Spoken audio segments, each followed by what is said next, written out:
Hello everyone and welcome back to the channel. मेरा नाम शीश है और मैं इस चैनल पर ट्रैवल सेंट्रिक वीडियोस बनाता हूँ। अभी मेरी श्रीलंका की सीरीज़ लाइव है एंड उससे रिलेटेड जो वीडियोस हैं अभी अपलोड हो रही हैं चैनल पे। बट इस बीच एक बहुत ही इम्पॉर्टेंट अपडेट आया है श्रीलंकन हाई कमीशन की तरफ से। तो जैसा कि मैंने आपको पहले बताया था कि उन्होंने जो उनकी ई वीज़ा की पोर्टल थी उसको डिसकंटिन्यू कर दिया था एंड अभी इंडियंस को वीज़ा फ्री एक्सेस दे रहे थे। आप डायरेक्टली श्रीलंका एंटर कर सकते थे विदाउट फिलिंग एनी फॉर्म। आपको किसी तरह का कोई ट्रैवल ऑथराइजेशन लेने की ज़रूरत नहीं है, किसी तरह का कोई डिजिटल अराइवल कार्ड फिल करने की ज़रूरत नहीं थी। बट वापस से उनका जो ETA पोर्टल है वो वापस एक्टिवेट हो चुका है एंड इस बार उन्होंने 35 कंट्रीज़ के जो पासपोर्ट होल्डर्स हैं उनको ऐड किया है टूरिज़्म को एक्स्ट्रा बूस्ट देने के लिए। उन 35 कंट्रीज़ के जो नाम हैं वो यहाँ पे आपको अभी लिस्ट में दिख रहे होंगे। तो अगर आप इनमें से किसी एक देश के नेशनल हैं तो आप श्रीलंका एंटर कर सकते हैं through ETA without any payment. Zero cost रहेगी, फ्री रहेगी आपके लिए। ETA कैसे फिल करते हैं इससे रिलेटेड आपको वैसे तो काफ़ी सारे इन्फॉर्मेशन मिल जाएंगे, बट सेकेंड हाफ इस वीडियो के मैं उसको भी बहुत डिटेल में ये एक्सप्लेन करूँगा कि आप किस तरीके से ETA फिल कर सकते हैं एंड ऑथराइजेशन लेटर आने में कितना समय लगता है, ये सारा डिटेल मैं आपको बताऊँगा। अभी लेटेस्ट गाइडलाइंस के हिसाब से क्या डॉक्यूमेंट्स चाहिए वो सारी चीज़ें मैं आपसे अभी डिस्कस करूँगा। तो विदाउट अ डिले इस वीडियो को स्टार्ट करते हैं। ओके, तो सबसे पहला जो इन्फॉर्मेशन आया है, अगर आप उनकी वेबसाइट को खोलेंगे तो आपको सबसे पहला चीज़ जो देखने को मिलेगा वो है कि ये जो वीज़ा फ्री रेजीम है ये अभी फ़िलहाल इम्प्लीमेंटेड है for nationals of China, India, Indonesia, Russia, Thailand, Malaysia and Japan. And ये बिल्कुल इमीडिएट इफ़ेक्ट से है, मतलब कि अगर आप कल श्रीलंका विज़िट करना चाहते हैं तो आपको ETA इशू करनी होगी, विदाउट ETA आप नहीं कर पाएंगे। सेकेंड पॉइंटर अगर आप चेक करेंगे तो सेकेंड पॉइंटर में आपको देखने को मिलेगा national of the above nominated countries possessing diplomatic, official, public affairs, service और ordinary passport are eligible to enjoy a visa free regime under this scheme. तो बेसिकली आपको वीज़ा फ्री आपके लिए होगी, मतलब आपको किसी तरह का कोई पेमेंट नहीं करना होगा, कहीं पे भी किसी तरह का कोई एक्स्ट्रा आपको अमाउंट जो है वो पे नहीं करना पड़ेगा। जैसे आपको ई वीज़ा के लिए पेमेंट करना पड़ता था, हालांकि उस टाइम पे भी वीज़ा जो था वो फ्री ही था। VFS की जो प्रोसेसिंग फ़ी थी वो तकरीबन 2000 रुपये थी एंड वो डिडक्ट होता था। बट अभी फ़िलहाल आपको किसी तरह का कोई पेमेंट नहीं करना है अगर आप इन कंट्रीज़ के पासपोर्ट होल्डर्स हैं तो।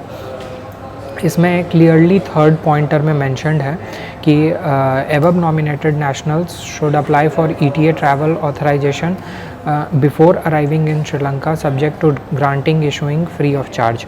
तो बहुत क्लियरली ये चीज़ मेंशन्ड है that you should apply for ETA without which you will not be able to enter Sri Lanka. तो आपके लिए फ्री तो है, बट आपको ETA जो ऑथराइजेशन लेटर आप पहले इशू करते थे बिल्कुल उसी तरीके से आपको ऑथराइजेशन लेटर फिर से जनरेट करनी होगी अपने लिए एंड आप श्रीलंका विज़िट कर पाएंगे। इस स्कीम के हिसाब से आपको 30 डे की फ्री एक्सेस मिलेगी। इस वीज़ा को यूज़ करके आप 30 डेज़ के लिए श्रीलंका में एंटर कर सकते हो। तो अब नेक्स्ट क्वेश्चन आता है कि कितने दिन के लिए एप्लीकेबल होगी।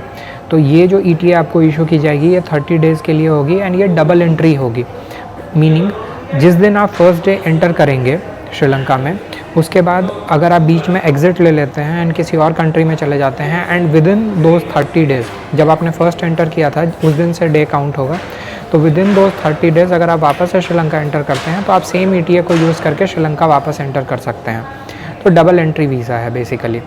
उसके अलावा जो 6th पॉइंटर है उसमें क्लियरली मेंशन्ड है कि जो ऊपर में 6 कंट्रीज़ के लिए रेगुलेशन दी गई हैं उसमें जो ETA के नॉर्म्स हैं जो ऊपर मेंशन्ड हैं वो उनके लिए एप्लीकेबल होंगे। बाकी सारी कंट्रीज़ के लिए जो जनरल रूल्स एंड रेगुलेशंस थे पहले से एप्लीकेबल श्रीलंका ETA के लिए वो उनके लिए अभी भी एप्लीकेबल होगा। ओके, तो पहले तो उस स्क्रीन पे चलते हैं जिसके थ्रू ई वीज़ा इशू की जाती थी श्रीलंका में 2 अगस्त तक। उन्होंने देखिए आप क्लियरली यहाँ पे मेंशन करके रखा है लास्ट लाइन में कि as per instruction received by department of immigration Sri Lanka on September 26, 2024 at 15 hours 20 minutes which is 3:20 दोपहर में Sri Lanka standard time. Kindly visit eta.gov.lk for any further information. और जब आप क्लिक करेंगे तो अब आप इस स्क्रीन पे आते हैं। अच्छा, एक और अपडेट ये है कि अगर आपको 30 डेज़ से ज़्यादा की लंबी स्टे करनी है तो फिर आप एक्सटेंशन के लिए जा सकते हैं। एक्सटेंशन की फ़ी जो है वो आपको एप्लीकेबल जो भी होगी वो आपको पे करना होगा। तो ETA कैसे अप्लाई करते हैं अब वो देखते हैं। ETA अप्लाई करने के लिए आप उसके होम पेज पे जाएंगे, वहाँ पे अप्लाई बटन पे क्लिक करेंगे। अप्लाई बटन पे क्लिक करने के बाद आप नेक्स्ट करेंगे एंड वहाँ पे फिर आपको 3 कैटेगरीज दिखेंगी, टूरिस्ट ETA और बिज़नेस पर्पस ETA और ट्रांजिट ETA। आपको सेलेक्ट करना है टूरिस्ट ETA के अंदर अप्लाई फॉर एन इंडिविजुअल। आपको एक बहुत ही सिंपल सा फॉर्म दिखेगा। आपको अपना सरनेम फिल करना है, अपना नाम फिल करना है, अपना टाइटल फिल करना है, डेट ऑफ बर्थ फिल करना है, जेंडर फिल करना है, नेशनैलिटी फिल करनी है। आपको फिर उसके बाद चेक करना है कि आप फुली वैक्सीनेटेड हैं या नहीं कोविड-19 से। तो ये हालांकि काफ़ी पहले का फॉर्म है एंड अभी भी वो सेम फॉर्म को यूज़ कर रहे हैं, तो आपको सेम एंट्री करनी होगी। मोस्ट लाइकली आप वैक्सीनेटेड होंगे तो आप येस पे एंटर करेंगे वहाँ पे। तो उसके बाद कंट्री ऑफ ओरिजिन में आप इंडिया एंटर करेंगे। ऑक्यूपेशन मैंडेटरी फील्ड नहीं है, आप चाहें तो एंटर कर सकते हैं, आप चाहें तो इग्नोर भी कर सकते हैं। उसके बाद आता है पासपोर्ट नंबर। मैंने यहाँ पे एक डमी पासपोर्ट नंबर एंटर किया है फ़िलहाल रिकॉर्डिंग करते वक्त। फिर आपको अपने पासपोर्ट का इशू डेट और एक्सपायरी डेट एंटर करना है। अगर आपके साथ बेसिकली बच्चे ट्रैवल कर रहे हैं तो आपको उनका डिटेल जो है वो यहाँ पे मेंशन करना होगा। अगर आपके साथ बच्चे नहीं ट्रैवल कर रहे हैं तो आप उसको स्किप कर सकते हैं। उसके बाद आपको बताना है कि लास्ट 14 दिन में आप कहाँ ट्रैवल कर रहे थे। आप अगर किसी और कंट्री से आ रहे हैं तो आपको वो लोकेशन मेंशन करना होगा। अगर आप इंडिया से आ रहे हैं तो आपको इंडिया मेंशन करना होगा बिकॉज वो आपका पोर्ट ऑफ डिपार्चर होगा फाइनल। आपको एक ही ऑप्शन दिखेगा विच इज़ 30 डेज़। 30 डेज़ के लिए आपको वीज़ा इशू किया जाएगा और यहाँ पे आपको फिर से वो सेम पॉइंटर दिखाया जा रहा है कि आपको जो डबल एंट्री की परमिशन मिल रही है इस ETA के थ्रू, वो एक प्रॉम्प्ट के थ्रू यहाँ पे आपको क्लियरली विजिबल होगा। इसके बाद हम ओके पे क्लिक करेंगे एंड आगे बढ़ेंगे। जैसे ही आप ओके पे क्लिक करेंगे तो आपको नीचे में ऑप्शन दिखेगा आपके किस दिन आप एंट्री लेना चाहते हो श्रीलंका में, वो डेट आपको मेंशन करना होगा और आपका पर्पस ऑफ विज़िट क्या है। पर्पस ऑफ विज़िट में बहुत सारे ऑप्शन हैं। MICE है, मीनिंग मीटिंग इन, या फिर आपके कोई कॉन्फ्रेंस है या एग्जीबिशन है या किसी इवेंट में आप पार्टिसिपेट करना चाहते हैं तो आप वो एंटर कर सकते हैं। इसके अलावा आप क्या कोई पिलग्रिमेज के लिए जा रहे हैं या म्यूज़िक, आर्ट, डांस, किसी तरह के फेस्टिवल के लिए। अपने केस में मोस्ट लाइकली वो साइट सीइंग एंड हॉलीडे होगा, तो साइट सीइंग एंड हॉलीडे आप सेलेक्ट करोगे।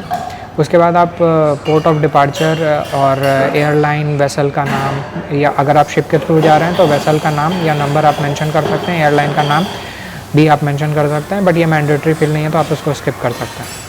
नेक्स्ट ऑप्शन आता है कॉन्टैक्ट डिटेल्स का। एकदम सेम कॉपी पेस्ट होना चाहिए सारा डिटेल, पिन कोड से लेकर सारा कुछ, जो कुछ भी आपके पासपोर्ट में जिस तरीके से मेंशन है आपको बिल्कुल उसी तरीके से यहाँ पे मेंशन कर देना है। उसके बाद आपको एड्रेस मेंशन करना है श्रीलंका में कहाँ आप फर्स्ट डे पे स्टे करेंगे। बहुत लोग मेरे से ये क्वेरी करते हैं कि क्या मुझे 12.5 दिन का एकोमोडेशन पहले से बुक करके रखना होगा। नहीं, मैं आपको बहुत क्लियरली ये चीज़ बता दे रहा हूँ। इनफैक्ट मैंने भी यही सेम प्रोसेस किया था। जहाँ कहीं भी आप फर्स्ट डे श्रीलंका एंटर करने के बाद स्टे करोगे, अगर आप कोलंबो में स्टे कर रहे हो तो आपको कोलंबो का एड्रेस डालना होगा उस होटल का।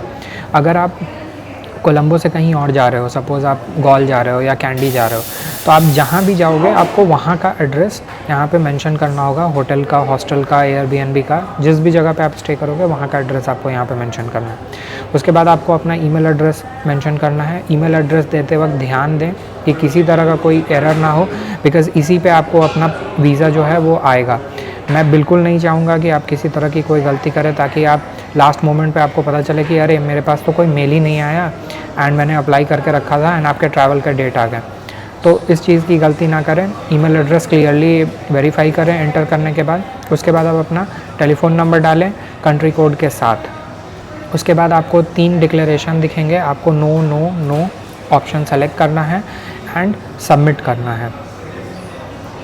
सबमिट करने से पहले आप अपनी डिटेल को वापस से वेरीफाई कर लें, रीवेरीफाई कर लें। जो कुछ भी आपने एंटर करके रखा है वो आपके लिए हेल्पफुल है, ताकि आपको वापस से एडिट ना करना पड़े। जैसे ही आप कंफर्मेशन फाइनल कंफर्मेशन आप करोगे, वैसे ही आपको एक ईमेल ट्रिगर होगा जिसमें मेंशन होगा कि आपके ETA के लिए जो रेफरेंस नंबर है वो ये है। आपने अमाउंट $0 पे किए हैं क्योंकि आपके लिए ये फ्री है। यूजुअली विदिन 24 आवर्स ये बोलते हैं कि आपके सबमिशन के 24 आवर्स के अंदर आपको ETA इशू कर दी जाएगी, बट मेरे केस में ये 10 से 15 मिनट में, मैक्सिमम 20 मिनट के अंदर ही आ गया था। तुरंत काफ़ी रिस्पॉन्सिव हैं एंड इमीडिएटली आपको आ जाता है। बाई चांस अगर आपको नहीं आता है तो आपको नीचे में इंक्वायरी के लिए कॉन्टैक्ट डिटेल्स मेंशन्ड है, उसमें ईमेल एड्रेस भी है, आप उस पर ईमेल करके उनसे पूछ सकते हो। वो सेम ईमेल एड्रेस मैं डिस्क्रिप्शन में भी मेंशन कर दूंगा आपकी कन्वीनियंस के लिए। जब आप रिव्यू स्क्रीन पे आएंगे सबमिट करने के बाद, नेक्स्ट पे क्लिक करने के बाद, तो आपको कुछ इस तरीके से डिटेल्स दिखेंगी। ये जो डिटेल्स आपने प्रीवियस पेज में फिल किया है, बिल्कुल वही डिटेल आपको यहाँ पे दिखेगा आपके रेफरेंस के लिए। आप एक बार गो थ्रू कर ले कि आपने जो भी डिटेल्स मेंशन किया है यहाँ पे वो सारा कुछ क्लियर है और सही है। आपको एक पॉपअप दिखेगा जब आप फाइनली क्लियर हो जाएं कि हाँ आपने जो भी डिटेल्स है वो सही मेंशन किया है। तो आप जैसे ही कंफर्म पे क्लिक करेंगे तो आपको एक कंफर्म पॉपअप दिखेगा जिसमें आपसे पूछा जाएगा are you sure to confirm the details. आपको प्रेस करना है ओके। अब आते हैं कि ETA को आप चेक कैसे करोगे कि आपके ETA का करंट स्टेटस क्या है। तो मैं लिंक जो है वो डिस्क्रिप्शन में मेंशन कर दूंगा। ये एक स्क्रीन है, यहाँ पे आप चेक कर सकते हैं कि आपके ETA का स्टेटस क्या है। आपको जो रेफरेंस नंबर इशू किया जाता है, जो आपके मेल पे रिसीव होगा, आपको वो नंबर एंटर करना है। सपोज़ आप भूल गए हैं वो नंबर, तो आप चाहें तो एक ऑप्शन है यहाँ पे जो आपको मैं अभी स्क्रीन पे दिखा भी रहा हूँ, जिसमें लिखा है कि please tick the check box if the confirmation code is not known. तो आप उसको चेक करेंगे तो आप अपने पासपोर्ट और नंबर और नेशनैलिटी मेंशन करके स्टेटस चेक कर सकते हैं। फाइनल जब फाइनल जो ETA आता है वो बिल्कुल कुछ इस तरीके से दिखता है। उसमें आपका ETA नंबर लिखा होता है, आपका नाम लिखा है, आपका पासपोर्ट का नंबर लिखा है, आपकी नेशनैलिटी, डेट ऑफ बर्थ और वैलिडिटी कितने दिन की है, वो सारा कुछ लिखा रहता है। पर्पस ऑफ विज़िट आपका क्या है वो भी बहुत क्लियरली मेंशन रहता है। बहुत सिंपल सा एक फॉर्म भी नहीं बोलूँगा मैं, बहुत सिंपल एक ईमेल रहता है, टेक्स्ट ईमेल जैसा। आप इसको प्रिंट आउट निकाल के ले जा सकते हैं, ये आपके लिए एप्लीकेबल होगा। आपको और किसी तरह की कोई चीज़ करने की ज़रूरत नहीं है।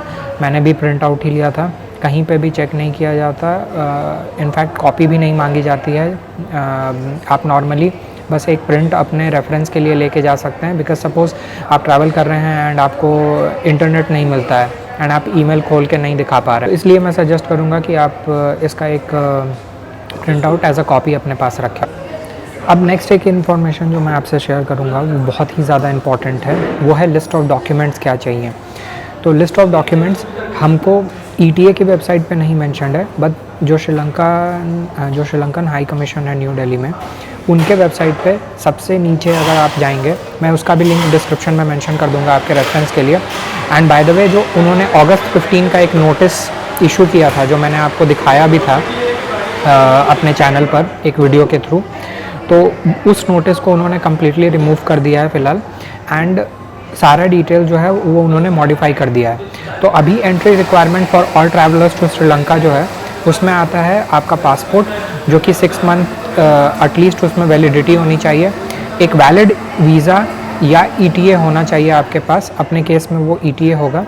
सफिशिएंट फ़ंड होना चाहिए, बट कहीं पे भी क्लियरली स्टेटेड नहीं है। एंड तो 2 चीज़ें चाहिए, या तो आपके पास एग्ज़िट टिकट होना चाहिए श्रीलंका का, या फिर वापस इंडिया में रिटर्न टिकट आपके पास होना चाहिए। अगर आप सपोज़ एग्ज़िट करके किसी थर्ड कंट्री में जा रहे हो, जैसे आपने इंडिया से ट्रैवल किया एंड इंडिया से आप श्रीलंका गए, श्रीलंका का ETA आपने शो किया, आपने श्रीलंका से एग्ज़िट का टिकट आपने वहाँ पे शो कर दिया, बट अगर आपके पास वहाँ से एग्ज़िट लेने के बाद थर्ड कंट्री का वीज़ा नहीं है, तो शायद आपको एंट्री नहीं दी जाएगी, बिकॉज़ यहाँ पे क्लियरली मेंशन्ड है वो चीज़। एंड नेक्स्ट रिक्वायरमेंट जो यहाँ पे मेंशन्ड है वो है कंप्लीट डिसम्बार्केशन कार्ड, जो अराइवल कार्ड है। अराइवल कार्ड किस तरीके से डिजिटली फिल करते हैं अपने ट्रैवल से 2 या 3 दिन पहले, वो मैंने बहुत क्लियरली एक दूसरे वीडियो में एक्सप्लेन किया, जो मेरे प्रीवियस वीडियो था वीज़ा से रिलेटेड। आप उस वीडियो पे जाकर चेक कर सकते हैं कि क्या प्रोसीजर है, क्या प्रोसेस है, क्या क्या डिटेल्स हैं जो लगती हैं। बहुत ही सिंपल प्रोसेस है। अगर आप नहीं भी फिल करते हो तो आप वहाँ पहुँचकर भी मैनुअल अराइवल कार्ड फिल कर सकते हो, बट स्टिल अगर आपको डिजिटली अराइवल कार्ड फिल करना है ताकि आपका इमिग्रेशन का प्रोसेस जो है वो थोड़ा फास्ट हो जाए, बिकॉज़ वहाँ पे बहुत लंबी लाइन लगी होती है एंड अगर आप वहाँ पे अराइवल कार्ड फिल करेंगे तो फिर आपको लाइन में लगना पड़ेगा। बट वही अगर आप डिजिटली फिल करते हो तो आप डायरेक्टली वहाँ लैंड करने के बाद सीधे इमिग्रेशन लाइन पर लग सकते हो। वो आपसे पूछेंगे कि क्या आपका अराइवल कार्ड कहाँ है, तो आप बोल सकते हो कि मैंने अराइवल कार्ड ऑलरेडी फिल करके रखा है। उससे रिलेटेड जो डिटेल्स हैं वो एक दूसरे वीडियो में ऑलरेडी मेंशन्ड है, मैं उस वीडियो का लिंक भी मेंशन कर दूँगा। एंड उसके साथ साथ मैं यहाँ पे भी जो डिजिटल अराइवल कार्ड फिल करने का जो URL है वो भी डिस्क्रिप्शन में मेंशन कर दूँगा। एक लास्ट रिक्वायरमेंट है, अगर आपके लिए येलो फीवर का वैक्सीनेशन जो है वो एप्लीकेबल होता है तो आपको वो येलो फीवर का वैक्सीनेशन भी करके आना होगा। उसका सर्टिफिकेट जो है वो आपके पास होना चाहिए। बट ये बस मेंशन्ड है ओनली एप्लीकेबल, यानी कि जिन लोगों के लिए एप्लीकेबल है उन्हीं के लिए मेंशन्ड है। तो that's all for this video. मुझे उम्मीद है कि ये वीडियो आपके लिए हेल्पफुल हुई होगी एंड आई होप कि आपका जो श्रीलंका की ट्रिप आप प्लान कर रहे हो, काफ़ी सारे लोगों ने मुझसे मेरे प्रीवियस वीडियो में कमेंट के थ्रू काफ़ी सारी जानकारियाँ ली। काफ़ी सारे लोग थे जिन्होंने मुझे बहुत पॉजिटिव फीडबैक दिया मेरे प्रीवियस वीडियो के लिए, उसके लिए बहुत बहुत थैंक यू। एंड मुझे उम्मीद है कि ये वीडियो भी पिछले वीडियो की तरह आपके लिए हेल्पफुल होगी। आपके श्रीलंका प्लान को स्ट्रीमलाइन बनाने में काफ़ी हेल्प मिलेगा। अगर आपको इस वीडियो से हेल्प मिली है तो please consider liking the video and subscribe करें। इस वीडियो को शेयर करें उन लोगों के साथ जो कि श्रीलंका ट्रैवल करने के बारे में सोच रहे हैं या प्लान कर रहे हैं, बिकॉज़ ये बिल्कुल नई इन्फॉर्मेशन है एंड काफ़ी सारे लोग जो हैं वो अभी भी पुराने इन्फॉर्मेशन के साथ ट्रैवल करने की कोशिश करेंगे जो शायद उनके लिए सक्सेसफुल नहीं होगी। तो मिलते हैं एक नए वीडियो में।